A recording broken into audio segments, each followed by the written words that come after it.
Some of the handouts that I have today have frequently asked questions about the process, about insurance coverage. There's hotline phone numbers and things like that that I'm going to be giving out to people. So I'm hoping that this will generate more questions, phone calls, and a wanting to get more information. I hope to take away some of the mystery of what happens, what to expect. It's very scary when you don't know, and to know what to expect when you go down for your first appointment, where you're going to be staying, who you're going to be meeting is really important.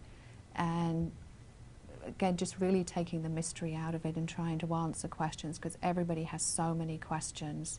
We do not have a transplant centre here in Maine. All our people have to go out of state. Boston is the closest centre, but we also have people that go to Columbia in New York, to Pittsburgh, to Cleveland Clinic, and farther afield. If they go farther afield, then it means that they need to move to where they're going to, somewhere like Duke University or to St. Louis. They would need to move there. But we do have, closer centres like Boston. Certainly through the process of listing, patients are asked to go to a support group. That's part of the process. At the centre, they need to travel down and go to the support groups while they're at their appointment.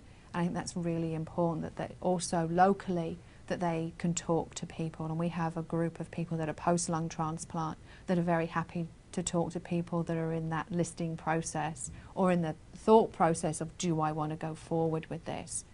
So there are a lot of support out there for people.